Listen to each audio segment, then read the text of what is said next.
Big Boss season 8 நிகழ்ச்சியோட grand finale நேத்து ரொம்பவே பிரம்மாண்டமா நடந்து முடிச்சிருக்க நிலையில வழக்கம் போல இந்த சீசன்லயும் டைட்டில் வின்னர்ல ஏதோ சதி பண்ணிட்டாங்க அப்படின்ற மாதிரியும் உண்மையான டைட்டில் வின்னர் முத்துக்குமரன் இல்ல அப்படின்ற மாதிரி பல பேர் சமூக வலைதளங்கள்ல ரொம்பவே மோசமா திட்டிட்டு வந்துட்டு இருக்காங்க. இதுல சில ரசிகர்கள் இந்த முடிவுக்கு விஜய் சேதுபதி அவர்களும் ஒரு காரணம் அப்படின்னு சொல்லி அவரையும் கண்டபடி தப்பா பேசிட்டு வராங்க.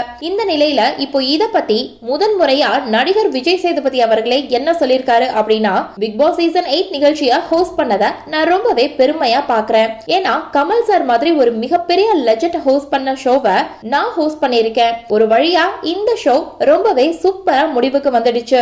இந்த ஷோவை நான் ஹோஸ்ட் பண்ணதுல நிறைய பேருக்கு என் மேல பல விமர்சனங்கள் இருக்கலாம். குறிப்பா நேத்து நடந்த ஃபைனல் ரிசல்ட்ஸ்ல நான் ஏதோ முடிவை மாத்தி முத்துக்குமரன் அவர்களை டைட்டில் வின்னரா அனௌன்ஸ் பண்ண மாதிரி என்ன தப்பா பேசிட்டு வரீங்க. அதே மாதிரி நான் என்னமோ சௌந்தர்யாவுக்கு அநியாயம் பண்ண மாதிரியும் முழு ரிசல்ட்டையும் நான் கடைசி நேரத்துல மாத்திட்ட மாதிரிலாம் பல பேர் என்ன குறை சொல்லிட்டு வரீங்க.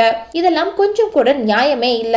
நான் இந்த நிகழ்ச்சியை ஹோஸ்ட் பண்ண ஃபர்ஸ்ட் வீக்ல இருந்து சொல்லிட்டு வரேன், எனக்கும் எவிக்ஷன் ப்ராசஸுக்கும் எந்த சம்பந்தமும் இல்ல அப்படின்னு. அதே மாதிரி தான் நேத்து வின்னரையும் நான் முடிவு பண்ணல. அதுக்கு ஒரு டீம் இருக்காங்க, அவங்க தான் எல்லா முடிவையும் எடுப்பாங்க.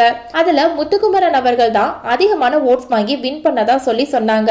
அத நான் சொன்னேன். ஒவ்வொரு தடவையும் நான் இப்படி சொல்லி சொல்லி என்னால முடியல, கொஞ்சம் கடவுள் கொடுத்த அறிவை வச்சு யோசிங்க அப்படின்னு ரொம்பவே கோபமா சொல்லி முடிச்சிருக்காரு. சோ இந்த வீடியோவை பார்த்துட்டு இருக்க நீங்க நடிகர் விஜய் சேதுபதி சொல்லியிருக்க இந்த விஷயத்தை பத்தி நீங்க என்ன நினைக்கிறீங்க அப்படின்னு உங்களுடைய கருத்துக்களை கீழே உள்ள கமெண்ட் செக்ஷன்ல ஷேர் பண்ணுங்க.